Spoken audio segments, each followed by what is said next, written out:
Morning students, welcome back. Last time हम लोग ने हड़प्पा सिविलाइजेशन में बिल्डिंग ऑफ सिटिडल तक पढ़ा था। आज हम लोग सिटिडल एंड ग्रेनरीज पढ़ेंगे। सिटिडल होता है वो क्या बोलते हैं, जो सिटिडल वहाँ होता है जहाँ पे लोग रहते हैं।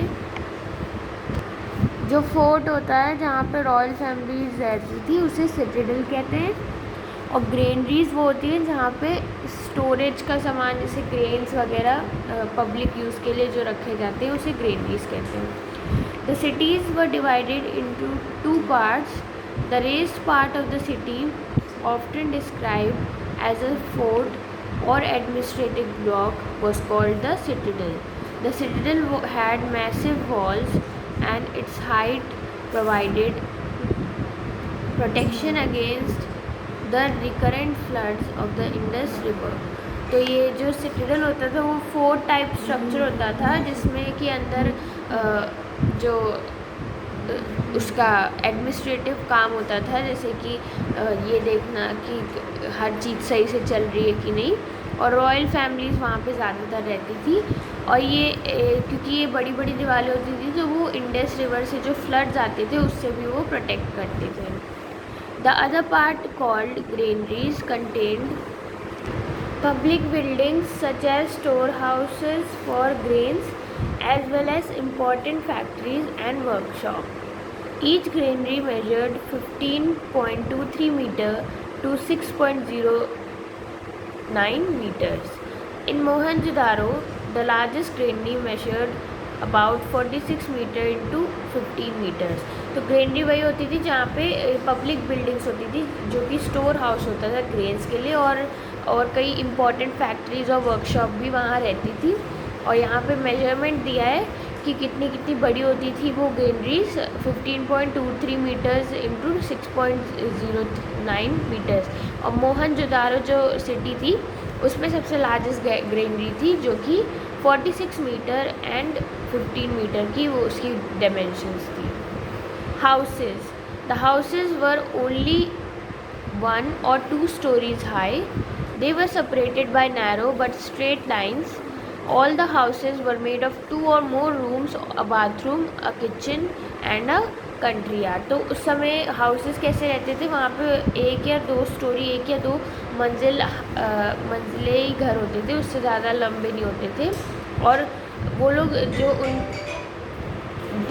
दो घरों में जो काफ़ी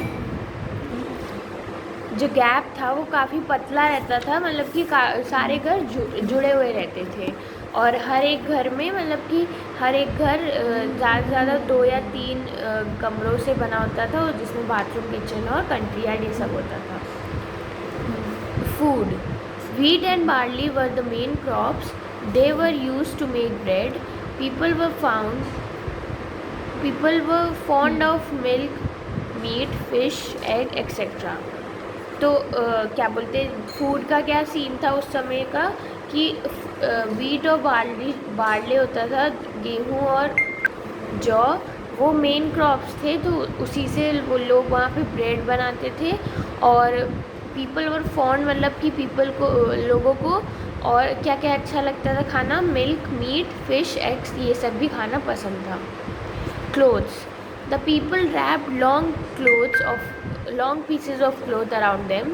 The men wore a band of cloth around them called dhoti. They grew beards and had long hair. Women had complicated hairstyles. They probably wore something like a lehenga and used a sheet to cover themselves around the waist.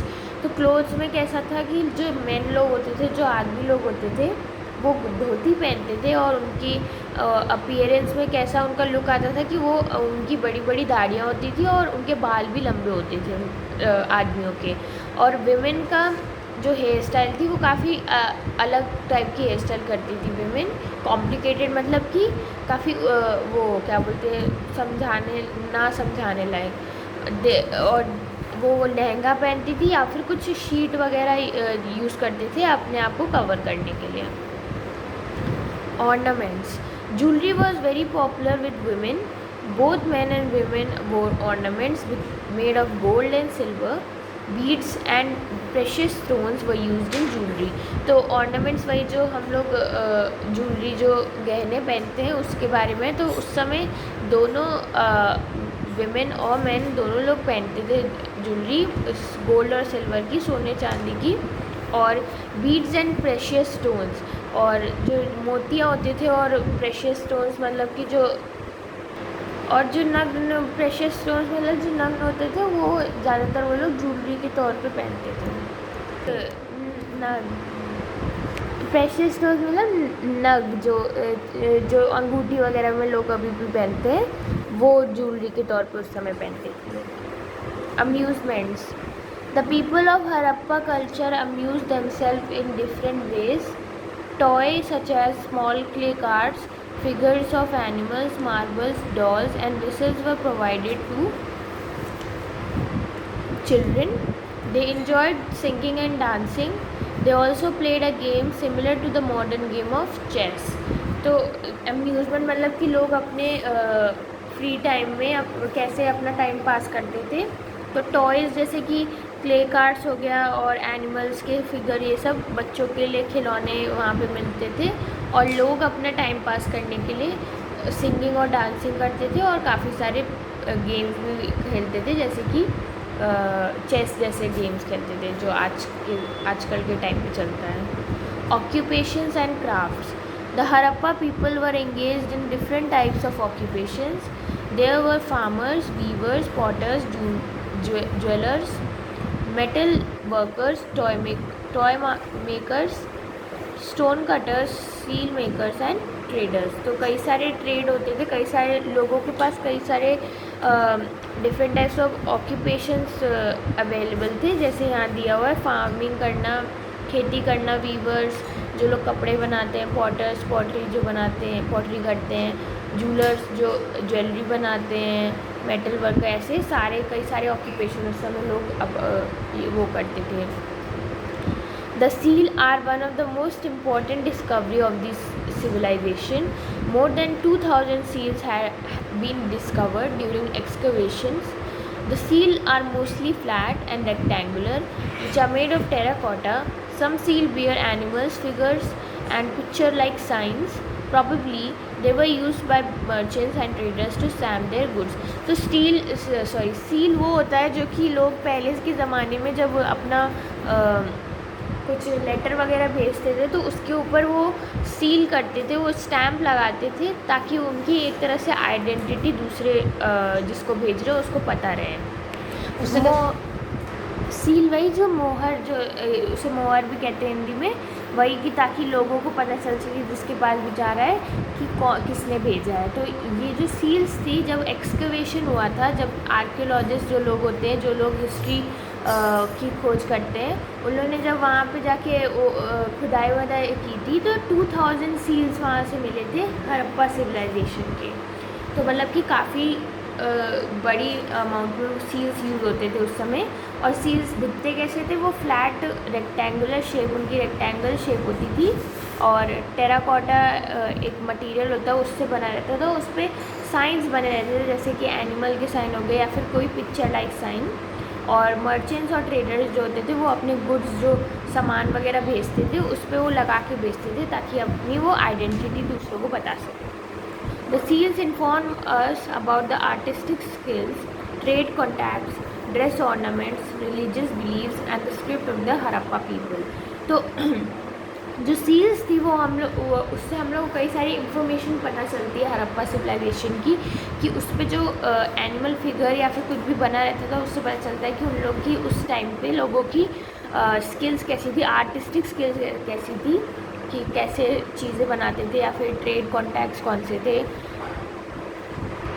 Dress वगैरह कैसे पहनते थे, religious believe उनकी कैसी थी, ये सब हम लोग को सील से पता चलते हैं, मोहर से पता चलते हैं। Weapons. People used axes, daggers, maces and spears.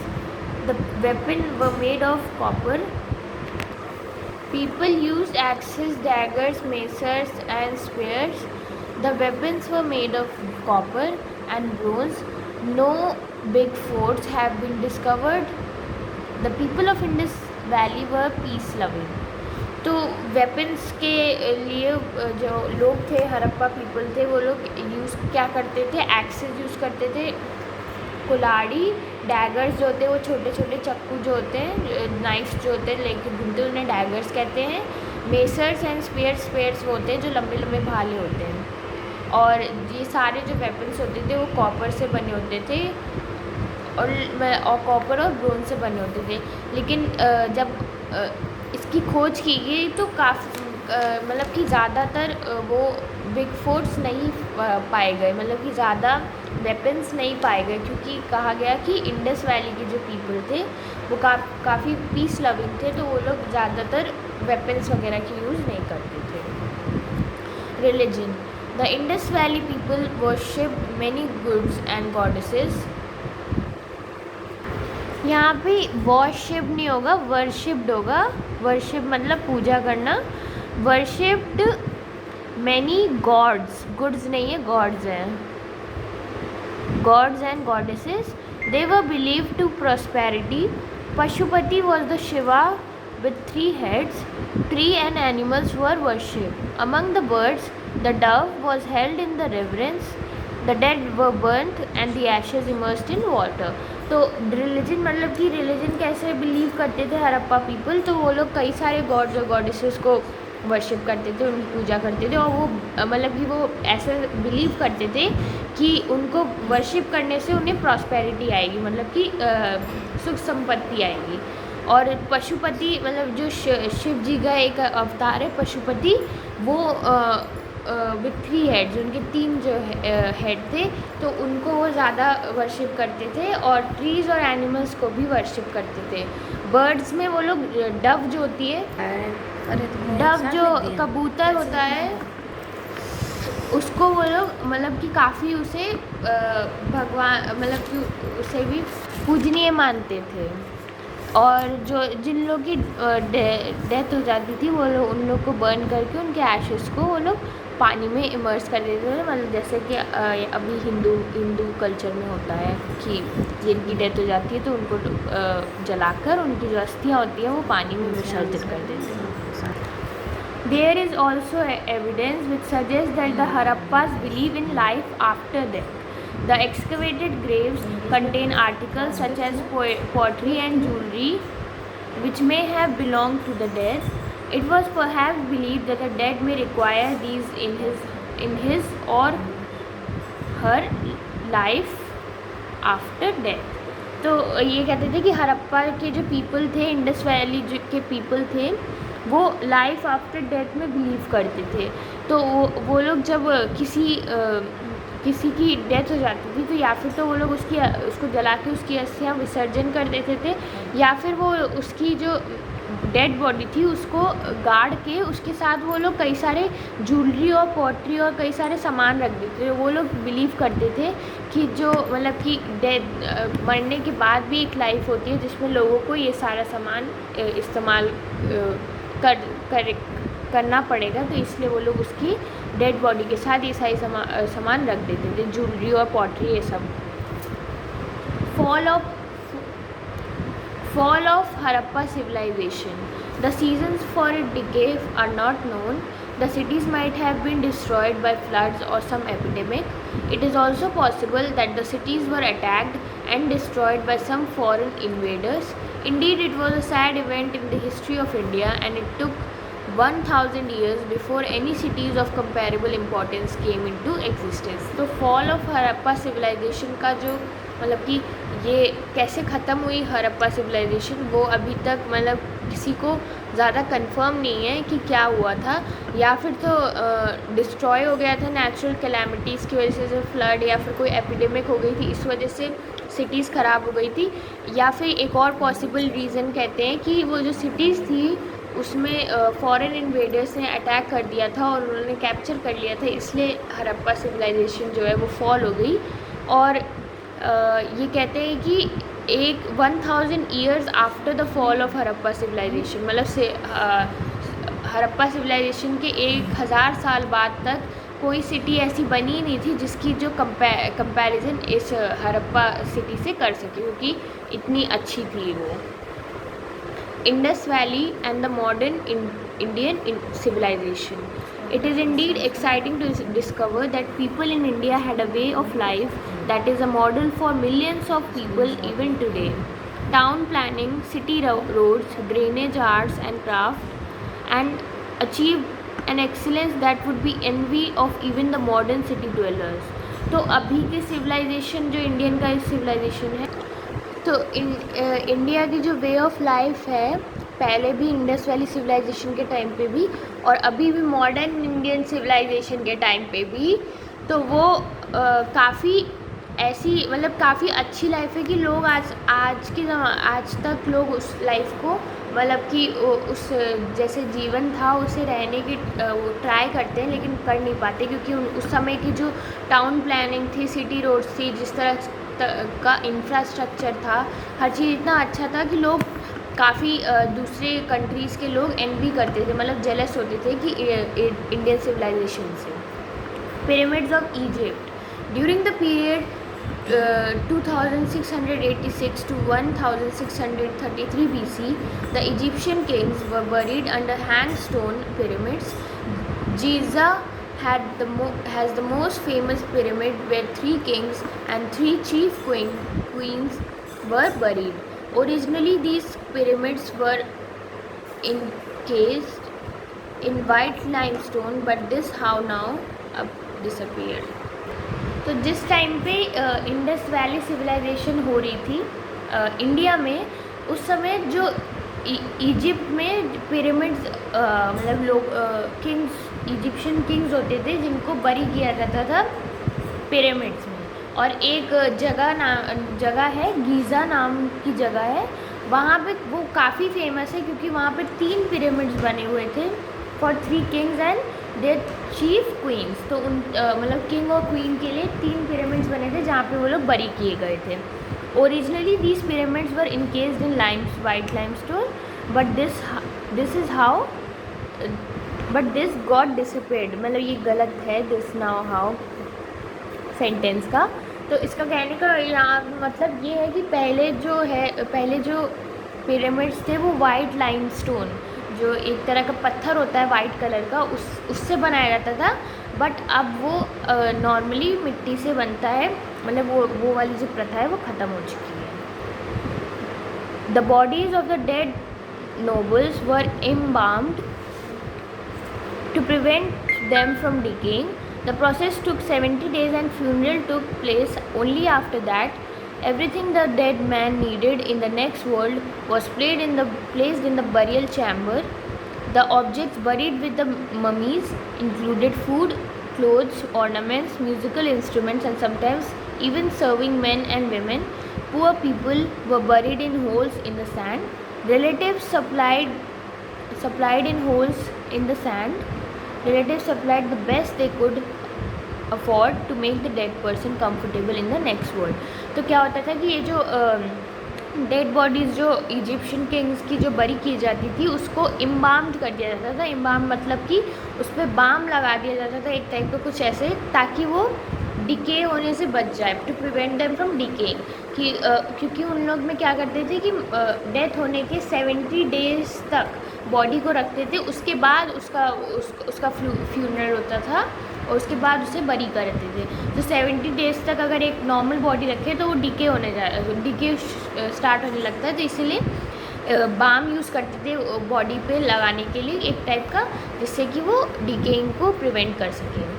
और जब वो लोग बरी करते थे इन लोग को, किंग्स को या किसी को भी, तो वो लोग हर चीज़ रख के बरी करते थे जो कि वो लोग मानते थे कि उसे आगे की लाइफ में काम आ सके, जैसे कि food, clothes, ornaments, musical instrument, ये सब वो लोग रखते थे क्योंकि वो बिलीव करते थे कि आगे भी डेथ के बाद भी एक लाइफ होती है जिसमें कि लोगों को ये सारी सामानों की ज़रूरत पड़ सकती है। जो पुअर पीपल थे वो लोग होल्स में बरी किए जाते थे। जो इजिप्शियन किंग्स थी उनके लिए तो पिरामिड्स बनते थे, वो लोग रॉयल फैमिली से बिलोंग करते थे इसलिए। बट जो गरीब लोग थे उन लोग को वो सीधा ऐसे होल्स करके, मतलब कि गड्ढा करके, और वहाँ पे उन लोग को बरी कर देते थे। और जो गरीब लोगों के रिलेटिव्स थे, ये रिलेटिव्स ही होते थे जो कि ये लोग सामान प्रोवाइड करते थे, जो कि जिसे डेड बॉडी के साथ गाड़ा जाता था। तो वो लोग मतलब कि अपनी तरफ से हर कोशिश करते थे ताकि सारी अच्छी चीज़ें मिल सकें डेड बॉडी को, ताकि वो लोग आगे की लाइफ में अपने इस्तेमाल कर सकें। Megalith. The practice of erecting megaliths in India dates back to about 3000 years ago. Megaliths have been found in northeast Deccan as well as in Kashmir. There is so much that we can learn about the past from the objects and skeletons found in the burials. Skeleton studies tell us that the pelvic area of the women is relatively large, so we can infer whether the skeletal is that of a man or women. तो megaliths वो होते हैं, megalith stone structure होते हैं, बहुत लंबे लंबे होते हैं, उससे बनाया जाता था ताकि आगे की पीढ़ियों को हिस्ट्री के बारे में पता चल सके। तो इंडिया में मेगालिथ्स बनाने की जो प्रथा है वो काफ़ी पहले से चली आ रही है, 3000 ईयर्स अगो, मतलब 3000 साल पहले से चली आ रही है। और ये मेगालिथ्स कहाँ पाए जाते हैं? North east Deccan as well as in Kashmir, ये 3 जगहों पे पाया जाता है। और इन मेगालिथ्स से हम लोग को कई सारी हिस्ट्री के बारे में पता चलता है कि कैसे लोग रहते थे, उन लोग की लाइफस्टाइल कैसे होती थी, सब कुछ पता चलता है। और स्केलेटल स्टडीज़, जो स्केलेटन्स जो पाए जाते हैं एक्सकवेशन पे, खुदाई करने पे जो स्केलेटन्स, जो कंकाल पाए जाते हैं, उससे भी पता चलता है कि आदमी, विमेन और मैन की जो बॉडीज़ थी वो कितनी डिफरेंट थी, उससे ये लोग ये पता करते हैं। Decline of the Indus Valley Civilization. The Indus Valley Civilization lasted from 2500 to 1500 BC approximately. Excavations have revealed that the city of Mohenjo-daro was built and rebuilt several times. The exact cause of decline of the empire are not known. Perhaps Harappa civilization was destroyed by earthquakes, floods, or charge in course of Indus. Some historians even say that the invasion of Aryans led to the decline of the Harappa civilization. The invasion of Aryans led to the decline of the Harappa civilization. तो यहाँ पे भी same वही है कि Indus valley civilisation का decline कैसे हुआ, वो ख़त्म कैसे हुई, तो उसका कोई एग्जैक्ट आंसर नहीं है। काफ़ी रिसर्च करी उस पर, लेकिन कोई एक ऐसा मतलब कि एग्जैक्ट प्रूफ नहीं मिला कि क्या रीज़न था उसके डिक्लाइन का। तो लोग इसमें अपने वो क्या बोलते हैं, अंदाज़ा लगाते हैं कि क्या पता अर्थक्वेक से या फिर फ्लड, इंडस जो रिवर थी उसकी फ्लड से ये पूरा डिस्ट्रॉय हो गया था। और कुछ हिस्टोरियंस जो है वो बिलीव करते हैं कि आर्यंस के इन्वेजन, जो आर्यन फॉरेन इन्वेडर्स थे, उनके इन्वेजन से उन लोग ने कैप्चर कर लिया था इंडिया पे, तो इस वजह से डिक्लाइन हो गया था हड़प्पा सिविलाइजेशन। तो यहाँ पे आपका चैप्टर ख़त्म होता है। मैं आपकी एक्सरसाइज और क्वेश्चन आंसर्स PDF के थ्रू सेंड कर दूँगी। टिल देन टेक केयर बच्चों, बाय।